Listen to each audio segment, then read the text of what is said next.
Everyone.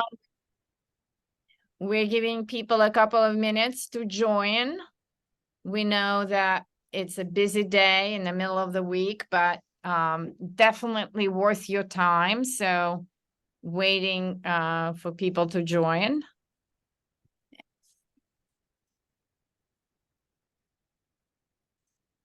And we are going to start in a couple of minutes.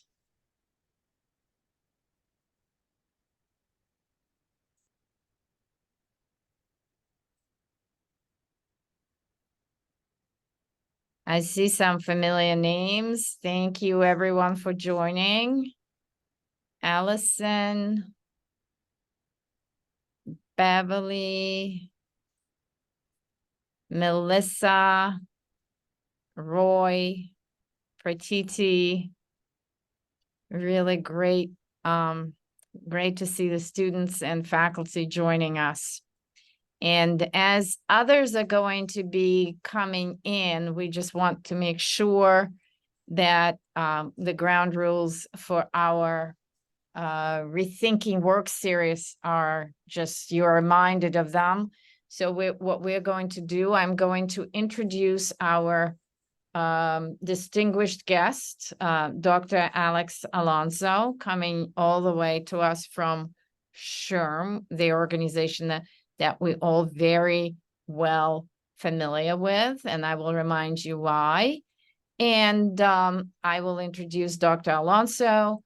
We are going to have a presentation talking about something that we in HR know very much about, but how we do these things at work, I think, is what Dr. Alonso is going to share with us. Talking Taboo, very, very irrelevant and very relevant and contemporary, I would say, topic of a conversation today. So, all right. So what we're going to do as we are going through the introductions, etc., and the presentation, please put your questions in the Q&A button.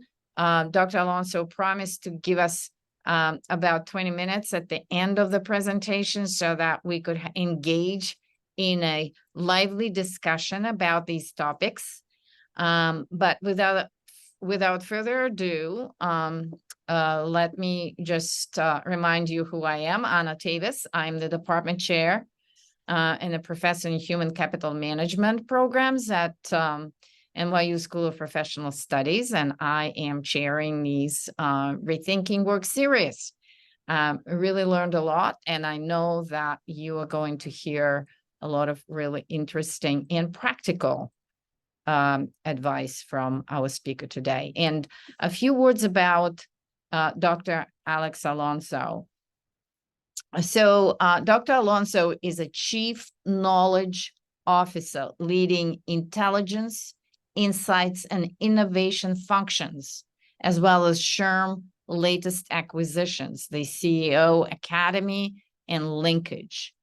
Alex is a leader of SHRM's Research and Insights business units, and his whole career, and I've known Alex for a long time, has been based upon practical thought leadership designed to make better workplaces and to grow revenue across industry. Alex's thought leadership has been recognized through various bodies, including as an inaugural member of SHRM's Blue Ribbon Commission on Racial Equity in the Workplace. Alex's work has been recognized also for his contribution, and again, in capital letters, real world human capital issues. He was recognized by the Society of Industrial and Organizational Psychology, SIOP, and received multiple awards and recognitions from other organizations. He's an author of several publications. His first one, and I think, Alex, if I remember, you came to speak to that as well, The Price of Pettiness, his first book. Yep. And now he's returning to us with the book that came out last year, I think, Talking Taboo, making the most of polarizing topics. So the question here is, Alex, having been through, you know, many years with HR and talking to HR leaders, what have you learned and what did you memorialize in that book? So what can we learn from you, and share the stories and share your wisdom with us. Thank you. And the stage is yours now. Thank you. Thank you, Anna. And I really am grateful for that. I'm hopeful that, one, I'm always grateful to be part of this particular series in large part, not because there is a whole host of collegiality between Anna and I, and certainly Dr. Woody and I went to school together.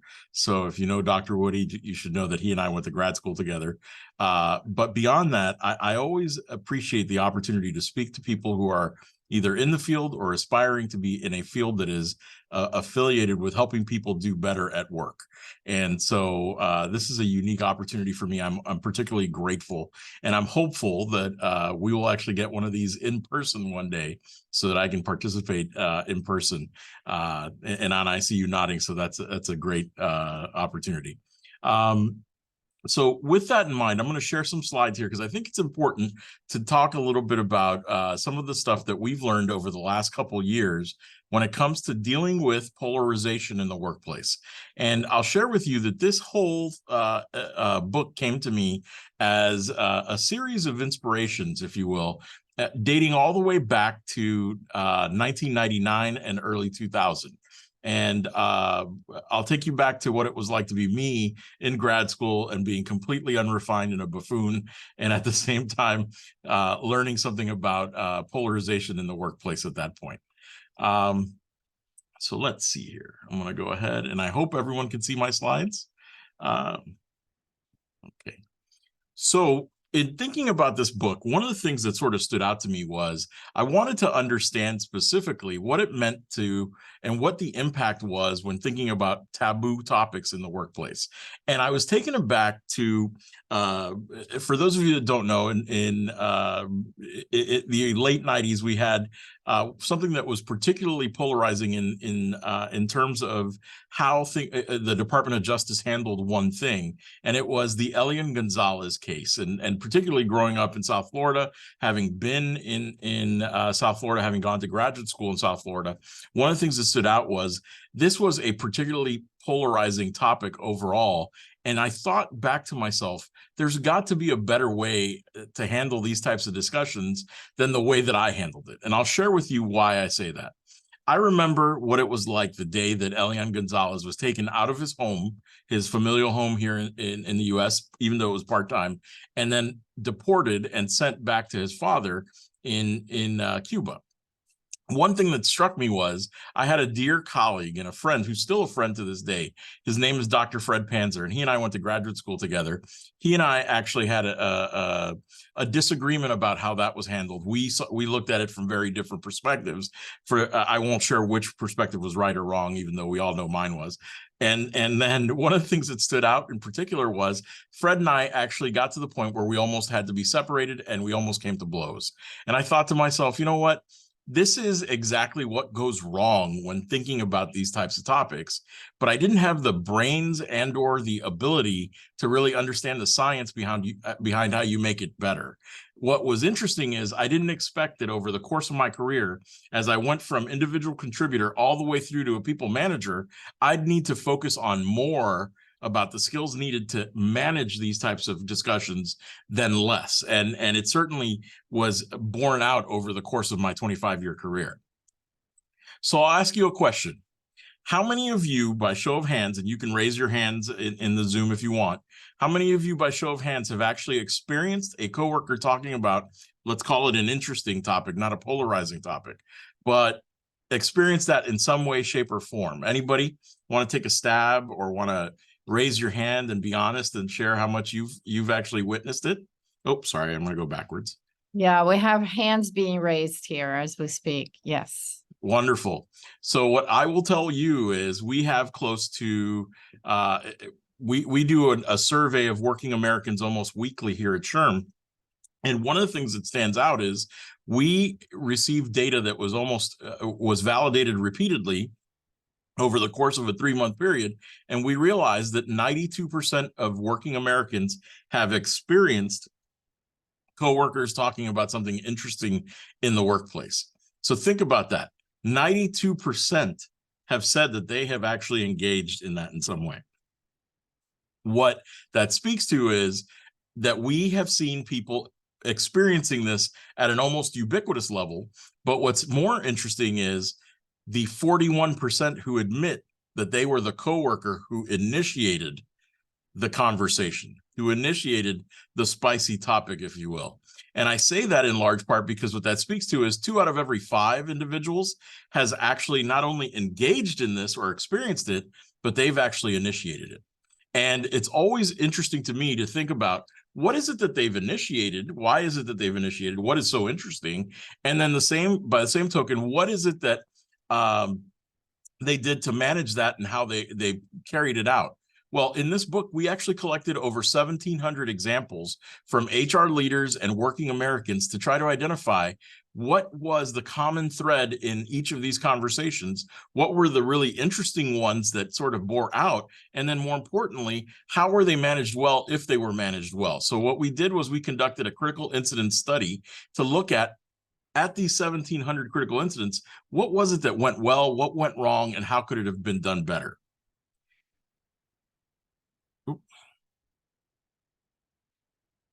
What was intriguing to me is, like all the experiences that we gathered, those 1,700 experiences, I myself had very similar experiences that sort of stood out. First one was, I grew up in Miami, and I'm of Cuban descent. I'm Cuban American. So Cuba and Castro was always the most polarizing thing that we talked about. The second thing was that we talked about Catholics versus convicts, which may be a funny sports kind of analogy to many, but in reality, this was about a culture war between the University of Notre Dame and everything they represented, and the University of Miami and everything it represented. In addition, in 2000, we had similar polarizing discussions around the 2000 election and how it was resolved. And then lastly, as I mentioned, there was Elian Gonzalez and how that situation was resolved. But my full inspiration for the book didn't come back until September of 2020. And the inspiration was actually brought about by 2 of my teammates. First and foremost, on the left, you see Michelle, and on the right, you see Denise. And Michelle and Denise are 2 people who cannot agree on anything, except one thing.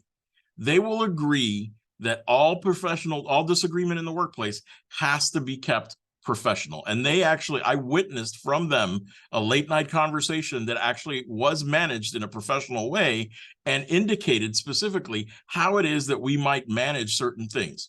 Michelle, you see, is the mother of a police officer. And Denise is the mother of a young man who actually has been had issues with social justice in relation to police interactions. And let's say, for instance, that what you'll see is these 2 ladies will disagree on everything that might happen when it comes to these 2 perspectives. And 2020 was certainly the hot button year for them, especially after the murder of George Floyd. What we found was, though, these ladies felt comfortable talking about it because they had set aside guidance or guidelines for themselves to engage in the conversation that was based upon professional tactics for disagreeing in the workplace and not allowing it to spill over into other kinds of problems. It was actually kind of interesting. And I learned over the course of the next couple of years and months and years that they had actually established these rules for themselves and that they could be adapted to a variety of settings. So, as I mentioned, 91% of people engage in these kind of conversations and or have witnessed them in some way. What was most intriguing to me, though, was what are the topics that really drove people to polarizing discussions? What are the things that made them sexy discussions, the kind that you'd want to have, right? Why is it that they're so taboo, and why is it that we're so willing to engage in them? Well, I'll share with you that over the course of time, we actually identified a thread, if you will, a historical thread of a variety of things that sort of stood out as opportunities to talk about things. And we asked people, working Americans and HR professionals in different samples, to tell us, what are the things that you have seen were most polarizing over the course of time, over the course of your career? And sure enough, we got questions like Vietnam, the gas crisis. We heard about Roe v. Wade, the Cold War, the Iraq War, 9/11, President Obama's administration, President Trump's administration. And we heard a variety of things that people actually talked about. In all, we heard over 120 different leading themes that people felt were the kind of things that led to a spike in talking taboo or discussing taboo topics in the workplace.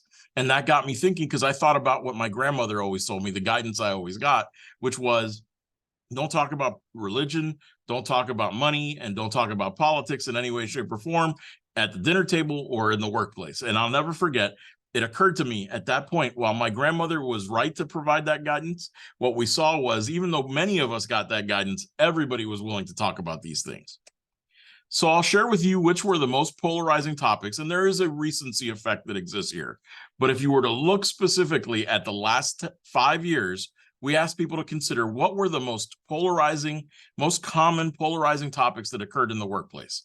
And of course, in 2020 and beyond, the COVID pandemic and a variety of variants related to that, vaccine mandates, return to office mandates, mask wearing and mask wearing mandates, all of those were by far the most common and critical ones that we saw.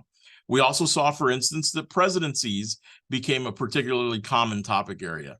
Roe v. Wade was the next one that was particularly common. And what's most intriguing about this one was this data is actually predates what was the Dobbs decision that occurred last year. So we saw this as a common taboo topic area over the course of time. And then the fourth most common one was, what do we do about gun violence? What is it that your political perspective is on the Second Amendment? What is it that we think about when we think about workplace violence and gun shootings related to the workplace and a variety of different settings? So these were the four most common that you might expect. But here's one that I think most people would not expect. What would you say in 2022 was the most common polarizing topic that occurred for the second half of the year? Would anybody like to take a stab at that? And I'll give you 20 seconds to type something in. Take a stab, any stab at all. I'll give you a hint. It was already mentioned in this presentation, not by me, but in one of my slides. No guesses, huh? I think that's a tough one. There were so many hard to choose from, Alex. The Great Resignation? That was not it. I'll give one more guess. Let's have somebody else give us a guess. Religion? Somebody mentioned? Not religion, not climate change, but good guesses all the way around. In reality, go ahead. LGBTQ, somebody is politics, LGBTQ. No, all good guesses. I appreciate the participation. The most common one that occurred in the second half of 2022 was the divorce proceedings for Amber Heard and Johnny Depp. Yeah, so for some of our international students, that's not going to be on anyone's radar. It would not be on anyone's radar. However, celebrity components and celebrity cases that have components in relation to the workplace, meaning anything having to do with, take for example, a divorce that deals with workplace harassment, a divorce that deals with workplace violence and accusations of workplace violence, believe it or not, became the most popular discussion and really the most interesting discussion, according to people who were engaging in polarizing discussions over the second half of 2022. And it was remarkably salacious, right? We heard all the details. Plus, we watched testimonies from a variety of individuals, including Aquaman, that's Jason Momoa, all the way down to Kate Moss and other celebrities. So polarizing discussions are varied across the board. But what we found over the course of time is there are some key consistent ones. COVID-19, I think, was a new variant in everything that we found in terms of polarizing discussions, and certainly was one that will be with us for a while. But when focusing on what it is that people like to talk about, it was clear that politics was important, and that when looking at politics, it was presidential politics, everything that has to do with controversial rights, and then the third is everything that has to do with workplace kind of discussion around violence in general. So the question I would say is, why does it get so bad? What is it about this type of discussion that we fear so much? And I say that in large part because everybody wants to tell you to avoid it. But the truth of the matter is, these discussions can be productive, as I learned from my colleagues. But one of the things that stood out is it's typically following the wrong process. And more importantly, the policies that we put in place are indicative of the wrong process, actually point to and direct us to the wrong process. So let's look at what it is that most people are asked to engage in.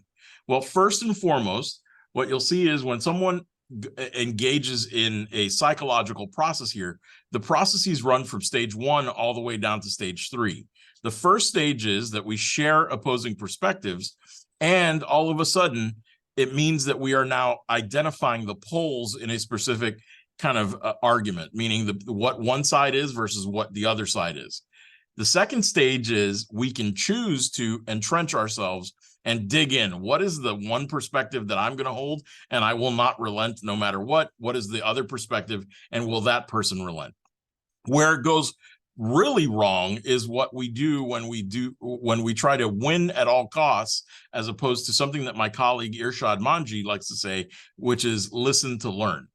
And one of the things that we see over the course of time is people will, when they stay entrenched too long in a polarized kind of debate, they actually engage in what they call weaponization, which means they're going to go ahead and weaponize the systems around them to try to change what it is that is the outcome for the other person, meaning that they're going to beat that other person no matter what.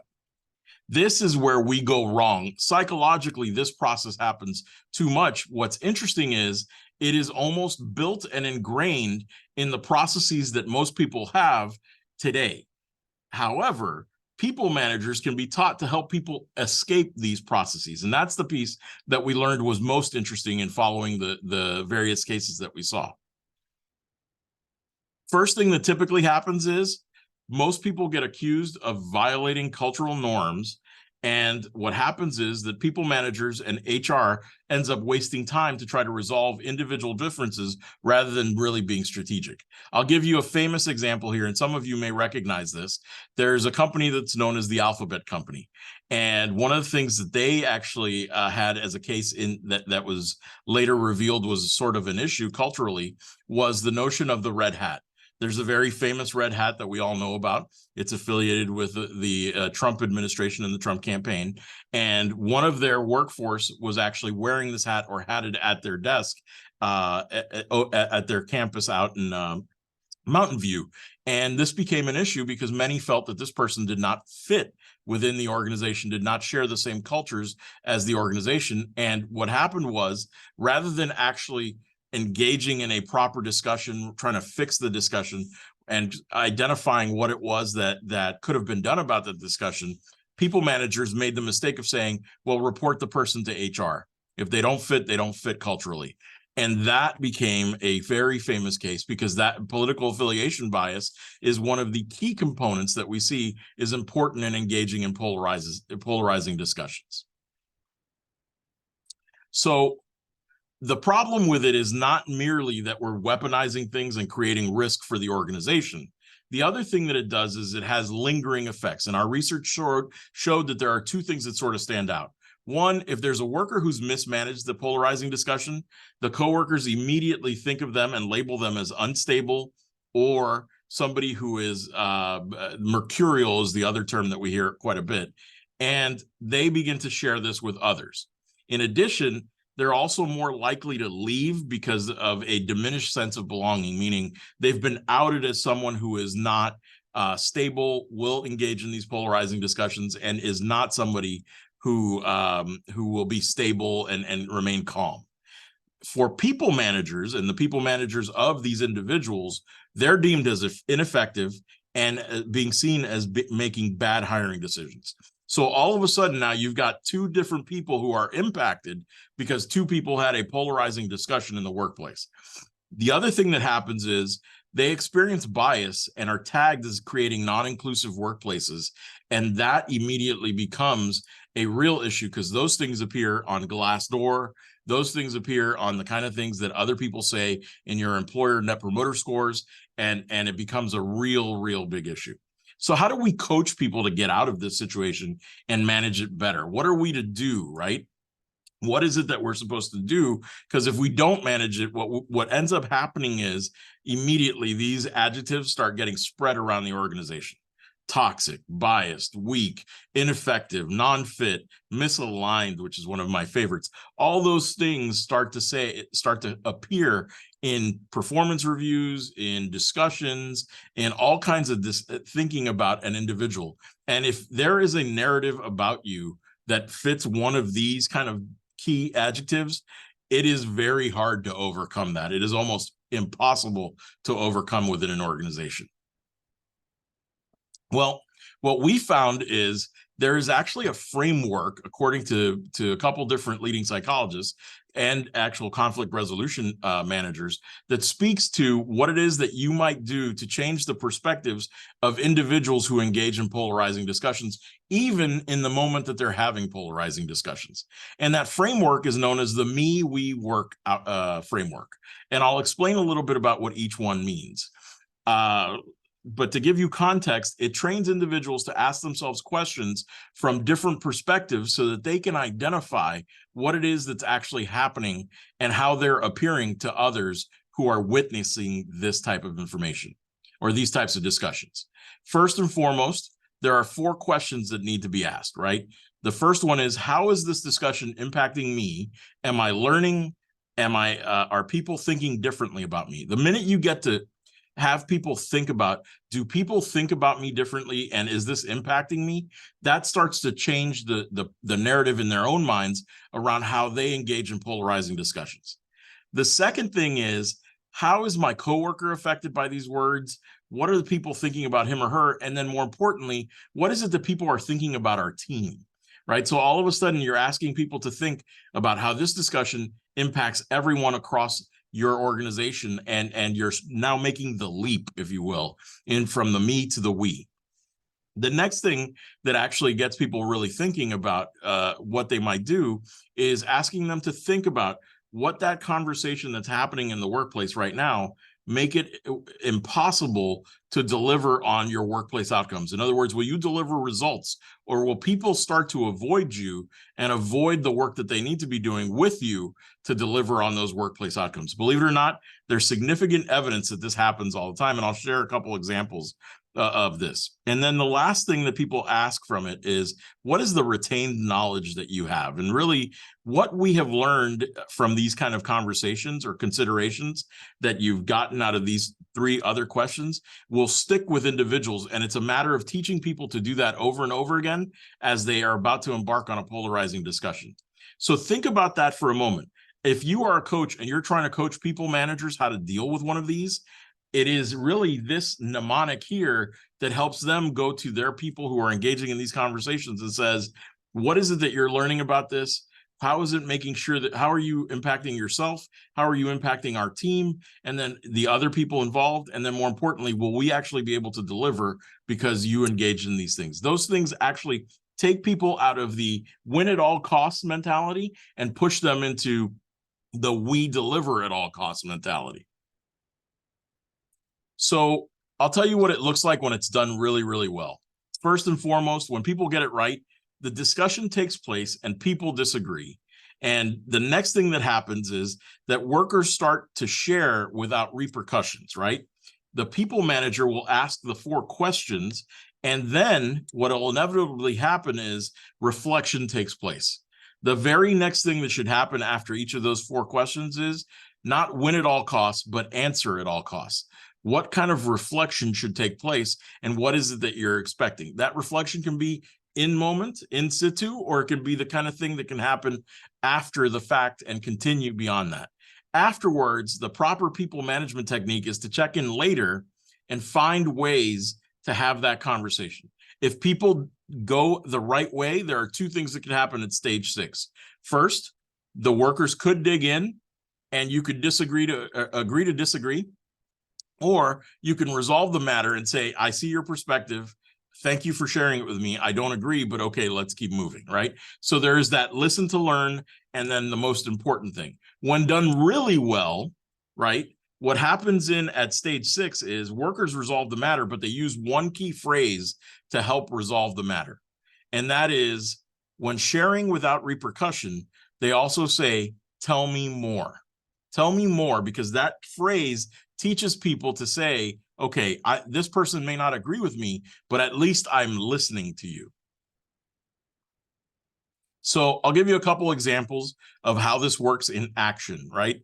And I'll share with you an example of a worker who actually shared a view that was dated all the way back to 2008. And I'm sorry, 2004. And one of the things that they were looking to do is, how do we end the war in the Middle East? And what their belief was is that Iran was the reason for this. And they spoke specifically, they used a comment that basically said, we should be bombing Iran every day until they stop building nuclear weapons and upsetting our allies. This was their perspective. Unfortunately, it was, beyond being faulty, there's a variety of things that sort of stood out with this. But what was intriguing is worker 1 shared this view with a coworker, a couple of coworkers. Worker 2 shared a different perspective and then decided to file a complaint. HR reached out to the people manager and put it in worker 1's record. What happened immediately was worker 1 became disengaged, and worker 2 and worker 1 both leave because they believe that the situation was mismanaged. So you may say to yourself, well, what the heck happened here? Well, first and foremost, worker 2 actually weaponized the whole situation by actually filing a complaint. Rather than sharing and listening to learn or hear the other person's perspective and digging in and choosing to agree to disagree, what they decided to do was they were going to go ahead and file a complaint. HR mismanaged this by then turning to the people manager and demanding that it be put in worker 1's record. Rather than engaging in a conversation and engaging in a full-blown investigation like they should have, what they did was they immediately judged based upon the subtext and or the poor quality of the commentary. Just because something is invalid does not mean, or something that is a poor commentary doesn't mean that you file a complaint and that you turn around and put it in someone's record. And so immediately worker 1 became disengaged, which I think was the intent for worker 2. What was intriguing, though, was worker 2 immediately started using this story as a way to identify that HR was going to go ahead and punish everyone, even though they're the ones that filed the complaint. And so immediately they weaponized HR and the people manager, only to then find out that they didn't like that course of action. Well, that's the price of not managing it properly. If it had been done well, the people manager would have been involved, and the people manager would have found a way to turn around and really help mitigate the discussion, even if it had happened afterwards, and would have triggered reflection amongst the two parties. Another example that sort of stands out, and this one is one of our 1700, was a debate about a third coworker's mental state. And this is something that aside from having a variety of different implications, was also for HIPAA and things like that, was also a particular issue that that popped up, and we were stunned to see how it is that this whole thing. A comment was made about Fred, and Fred has basically what they said was that he hasn't been the same since he came back. He isn't producing at the same level. And I saw a note from his therapist on Mary's desk yesterday. Why do we have to work with him? And can't he just take a long break, is really the story here. Well, worker 1 violated Fred's privacy, didn't really violate HIPAA. They just violated privacy. And they shared a strong bias against mental health counseling. That's the trickier piece. Worker 2 feels like the information is now used against him. And in reality, what happened is HR provides training on HIPAA and reprimands worker 1 for sharing a view against mental health. The people manager is asked to report to her leader and explains the issue. The PM is seen as ineffective and receives a new assignment within 6 weeks. What's most intriguing about this is that the people manager actually was engaged way too late, and HR solution in this case was actually one that was one size fits all and really went deep beyond what was really the discussion and the issue. No discussion was had in terms of the reflection around the mental health counseling and or the perspective or bias that was held. And so this continued. And unfortunately, what it led to was every party was reassigned at some point in their tenure. The last one is one that I'll kind of share with you here, and is certainly one that relates to the COVID pandemic. And what you'll see in particular is this was basically somebody who had posted in the bathroom an anti kind of masking and wearing masks perspective. And what they said was they were so over the mask thing, plus they can't stand to hear another snowflake talk about their safety. And there's a variety of different things that are wrong with this, right? But what stood out is, and that depends on what you believe or not believe, right? But what stood out from this was that worker one shared this view. Worker two didn't even actually hear didn't actually have it directed to them. They just overheard it and then chose to defend the concept of snowflakes or people who were representing a different perspective. I don't think of them as snowflakes. And frustrations immediately climaxed over time, and both actually became physically aggressive and assertive with one another. Both were told never to discuss it again and decided to join forces in a free speech lawsuit against the employer. What was interesting is their people manager was fired for an inability to have the team focus on work output. The people manager never engaged in a reflective activity and never asked the team to be reflexive, just ignored and told them to deal with it and ignore the whole situation. Don't discuss it. The ultimate casualty in this case was actually the enterprise, because the enterprise lost the free speech kind of in the court of public opinion. But more importantly, the PM then turned around and sued them and also received damages for the company not providing proper guidance. So there's a whole host of things that happen here. Needless to say, in every case that we just went over, there was a real inability to get the people manager in at the right time and to have them cause the reflection that needed to happen amongst these opposing perspectives. So with that, I'm going to go ahead and give you some guidance, and I think this is valuable, especially as you're engaging and thinking about what you might do to advise others. First and foremost, most organizations do not have a memorialized conflict resolution or conflict management strategy. If they do, it is actually an employee or labor relations resolution strategy and not conflict management. So think about conflict management. When you do, include this notion of a me, we, work framework, and make sure that you've got your questions built in advance so that people managers can actually turn around and use them. In fact, some organizations like the Mayo Clinic and others actually have a small little laminated card that provides them with the me, we, work framework and sample questions that they might use if they encounter this in the workplace. And believe it or not, emergency rooms and surgical rooms tend to be some of the most common places where these kind of polarizing discussions happen.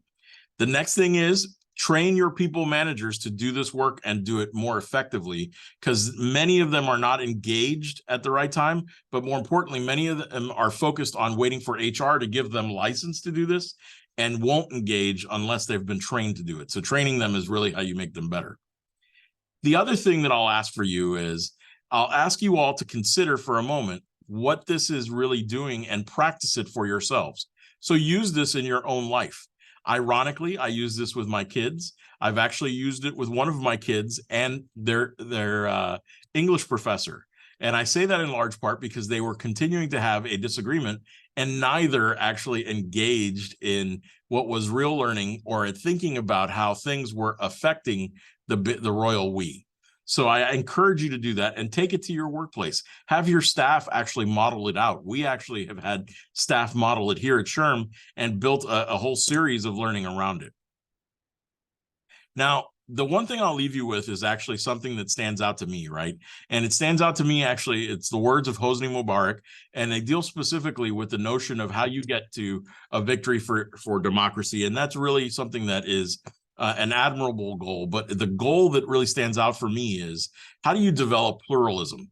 And pluralism is politically charged in many cases, especially these days. But one thing that stands out to me is if you look at the true definition of pluralism, it is a way for us to absorb different perspectives, make something from them, and build a better kind of thinking around what we do forward. So if you think about pluralism, focus on what it is that you might do for your own workplace and how it will actually change thinking in your workplace. I want to thank you all so much, and I appreciate the opportunity to be here today. I know, Anna, we're going to talk a little bit about a couple of my books, and I'm looking forward to having that discussion. Fantastic, Alex. And what I really like about it is your ability to translate research into very practical advice, because it's not like, yes, we're all aware of the issue, but you went out there, you interviewed people, you really looked at it holistically as a systemic problem that we need to solve for, and then you developed solutions. So very, very helpful. And I'm going to encourage our audience here, everyone, the students, Stephanie here is our head of HR, is also on the call, so I think what I picked out from your conversation is there are several off ramps in that kind of escalating confrontation that happens. And obviously, I think it's not only relevant to the past, and I appreciate that you brought a lot of examples from the past, but it's current. It's happening now, and chances are we're going to see even more of it in the coming couple of years. So, what has been the reaction of, both people managers and HR people to whom you presented this formula? What is that kind of the practical feedback to you? So the immediate reaction I get, honestly, is always, so this is what we're arguing about in our workplace. And this is the polarizing topic of the day in our workplace. It gets very regional. It gets very almost kind of funny how quickly it gets very local. Interestingly enough, this is actually a conversation. Keith Sonderling and I are friends, and we've known each other. He's the commissioner at the EEOC, and I know he spoke at the coaching summit, coaching and tech summit this year. But one of the things that we talked about and witnessed a sort of polarizing discussion on with an employer in New York City was actually AI. Right. Mm-hmm. And AI and bias in the world of AI, and especially in relation to the New York City law. And so one of the things that stood out was we recognize right off the bat that any particular topic can turn into a polarizing one. You don't always see them, right? There's the kind that are bread and butter, like the ones that we've identified across several decades now, but there are the kind that are sort of new, kind of popping at different points in time. So the guidance and the feedback that I always get is, make sure, what do you think about this? What do you think about this one? Is this something that it would work for? And the answer is, nothing is 100% perfect, but at least it's getting you to the point where you're doing self-reflection, and any topic is open to self-reflection, right? When you share a perspective, you should be able to reflect, right? The second piece of feedback that I get is always something that deals specifically with people managers and whether or not people are actually capable of getting people to reflect and diffusing this type of conversation. And when I get that feedback, I always ask myself, the standard that we've heard for the last 5 or 6 years is people managers should be empathetic, right? But when you look at the research around what empathy means to a worker, and really a worker in relation to their manager, it's not really empathy. It's actually civility. Mm-hmm. And treat me in a civil way and help me treat others in a civil way, right? And I say this because one of the things that stands out is we did this research with, it was actually kind of cool, across 10 countries, ranging from China all the way down to India and the 10 leading economies on the planet. And one of the things that we found was, when people talk about an empathetic manager, what they really mean is they want somebody who's going to know something about them, meaning something personal about their lives. Like, I have a family, and actually be able to speak about it, ask questions in a knowledgeable way. The second thing they want is somebody who understands what their career objectives are, right? And help them achieve it, kind of help provide a plan for how they achieve it. And then the third thing that they want is, when they make mistakes, they want somebody who's going to help them see what those mistakes were and how to correct them, mm-hmm. right? And none of that is what I think of when I think of empathy, right? And my mind immediately, when you say empathy to me, immediately jumps to somebody's giving me emotional intelligence, and you know, I'm not one to really be that wishy-washy, and I hate to use that term, but I'm not one who's going to be leveraging emotional intelligence very often. I forgive me, I just don't have it. And one of the things that stands out is when I hear empathy, what people are really talking about is civility. And if you can reframe that for your managers to teach them how to get people to be civil towards one another by having them be civil towards their workers, it really makes a difference. Exactly. And it's almost like empathy is just an ingredient, but how it shows up in culture is civility. Mhm. And I think Yep. that's in huge deficit right now, Alex. We Yes. have a question from Bella here. She loved Mhm. the question, tell me more. Yeah, Mhm. it's such an easy, open-ended question that, you know, you could always plug in and show your empathy, right? That's where Mhm. empathy. Yeah. So what suggestions do you have for how to navigate taboo topics that might arise during a facilitated training session? Any Mhm. questions or approaches you recommend? You know, there's a couple approaches that I think would be worthwhile. One is, and if I'm reading this right, I think one of the things that you could do is actually jump ahead and mimic or actually engage in what might be a worthwhile discussion or a model discussion around me we work in a facilitated training discussion. I've actually done at one of our SHRM conferences dealing with inclusion. We've actually done workshops where people get to engage in that. And it's always interesting. People bring you their topics or what their disagreements are, and you model the other side of the equation for them. And what's interesting is they don't have that other person there. So they feel like they can let their guard down and actually engage in learning. And what you get them to do is actually think about, well, why did you let your guard down when it was me and we were just modeling? And why wouldn't you let your guard down when it's your coworker, somebody who you actually have to have some sort of investment in because you're going to work together? So that's a couple things. The other thing that I've seen, though, is there are two researchers, actually not two researchers, but two facilitators who've actually modeled a lot of this and done it really well. I mentioned Irshad Manji. She's the one that came up with she didn't come up with it, but she's the leader of this. And she's actually local. She's in Brooklyn. Mhm. She founded a company called Moral Courage College. Mhm. And she founded this kind of diversity without division. So hers is focused on diversity, but it's diversity of thought and perspective. And she does some work in that space. She's actually quite brilliant.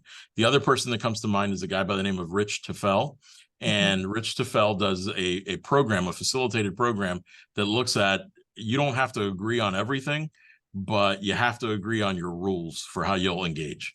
And that's that's sort of the piece that sort of stands out. And his stuff is pretty powerful too. I'd recommend both of those.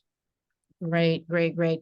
Alex, how do you do this at scale? I think it seems like we are so far behind on where we need to be, so below the baseline on civility right now, and it's pervasive. So, you know, you kind of figured out what needs to be done, but the challenge is in implementation at Mhm. scale, right? So, Yeah.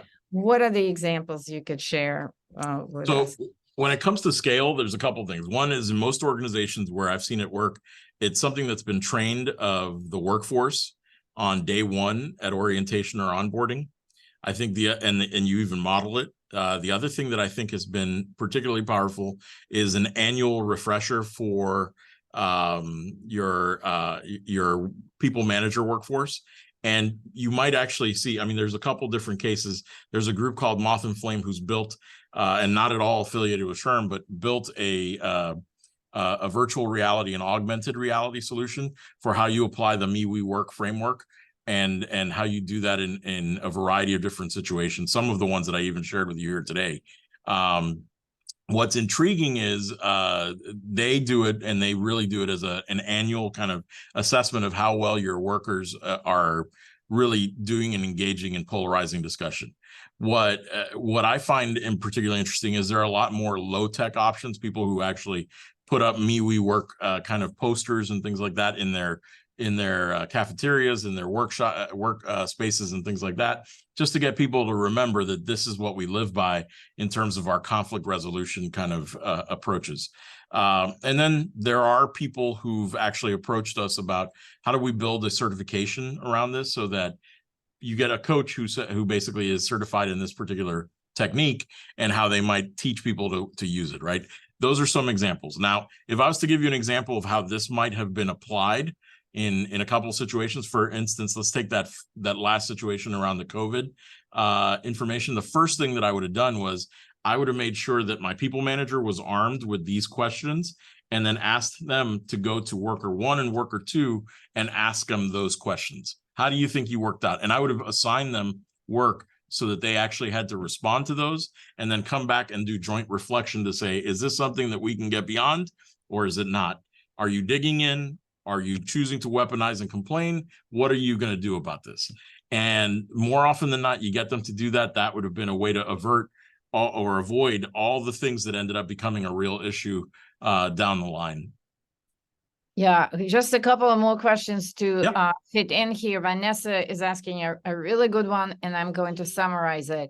What about tabooing the taboo topics? Remember those examples? The base camp said no political discussion in this organization, and that kind of backfired. So this Vanessa is saying, so wouldn't it be easier just to say those topics are not allowed to be discussed? The problem is there's two problems with that, right? One is it can backfire, like we saw with base camp. 2, we know people are going to go about discussing it, whether we want to or not. The fact that there's 92% of people talking or engaging in some way tells you people are going to talk about one way or the other. And it may be within your walls or it may not. But the minute that there are 2 workers having the conversation, it is a workplace, even if it's a bar, right? Or it's elsewhere. So you're not going to get around it as easily as you think. The other problem with being prescriptive, or let's say, or dictatorial in some way is, let's say that you start to say, well, you can talk about this, but you can't talk about that. All of a sudden now you become a censor and you're choosing what you can talk about and what you can't talk about. And people will put you to the limits. One of the examples that's not as famous as the base camp one, but one that stood out was a large merchandising firm, a large consumer goods firm. And one of the things that they really identified was they found themselves having to pick and choose what it was that was acceptable dialogue in the workplace. And people pushed them to the test saying, well, what do you consider acceptable dialogue? Tell me the script for how I have it. All of a sudden, you lost all what I like to call maturity in the workplace, and the organization had to go ahead and prescribe everything. You found yourself with a CEO that was gone. You found yourself with a whole group of people that were gone just because the culture had gone awry, completely awry. Another question really quickly here from Melissa. Does this framework apply to groups? And is there, because there are cliques, there are tribes, there are all sorts of constellations in organization that are kind of rivaling around certain topics. And if the framework applies, do you need to tweak it? And how could you tweak it to apply to these group rivalries? So you can actually tweak it. It does apply to a group.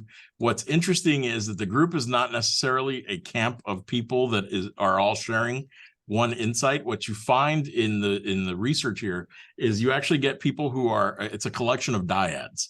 And so what ends up happening is if you keep it at the individual level, even the people who seem to agree actually have something that is disagreement about the way that they agree.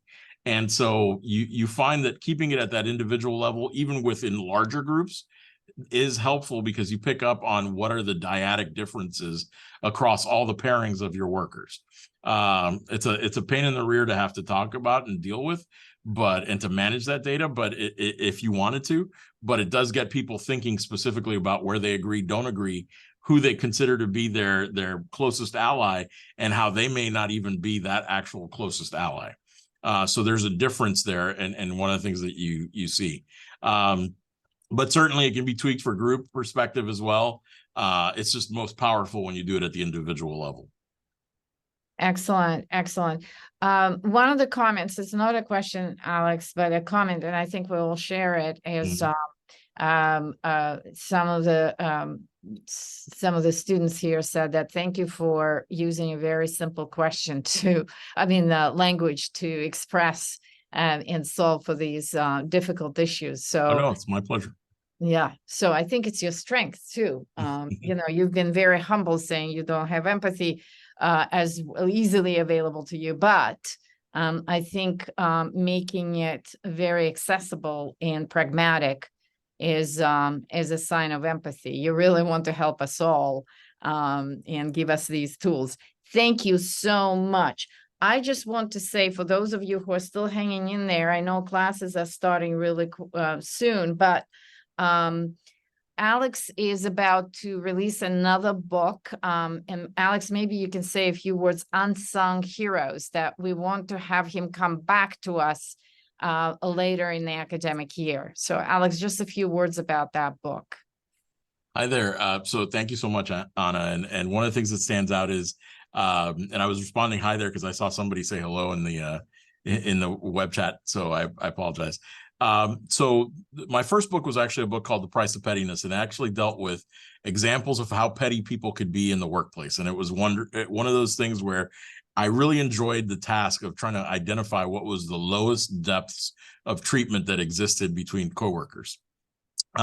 This book was really around why is it that people kind of engage and try to engage in the taboo thing. And I saw a comment in there specifically that dealt with, if you don't know about it, how is it that you can deal with it? And the answer is, I've learned the taboo topics eventually always come out. You may not get them up front, but you always get them. People love to share taboo discussion. And then the last thing that I'll share with you is, this year, my colleague Nancy Wooliver and I actually put out a new book that's really an homage to the HR profession and to SHRM, which is turning 75 years old this year. What we did was we actually put together a book called Unsung Heroes, and it's a collection of stories, 75 stories from different HR leaders from all the kinds of brands that you know, talking about ways in which they either met an unsung hero from the HR ranks or actually participated in an unsung hero.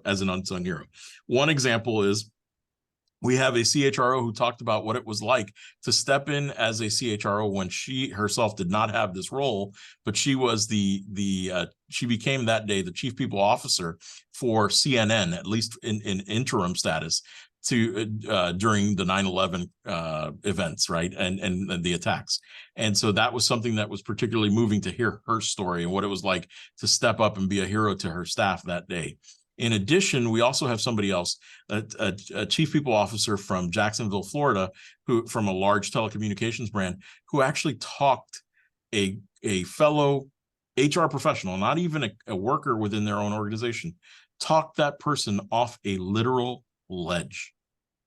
That person was on the verge of committing suicide, and this individual was the unsung hero who to this day will not take credit for it, talked her off a ledge.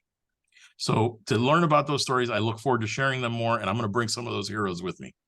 That will be fantastic. Thank you so much, Alex. What an incredible and really, really pragmatic, as I said, and very timely topic for us.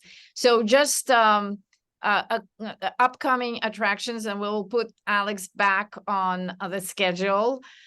We're having everyone's good friends here, the faculty friends, Dan Fisher and Steve Garcia, back here with their new book on the end of leadership as we know it. And then in November, we're going to have our own Rajama Krishnamurthy, who is our faculty, adjunct faculty. She's going to be talking about AI strategy at Microsoft as it relates to HR products and services that Microsoft puts out there. So really, really interesting schedule. I hope to see you all back.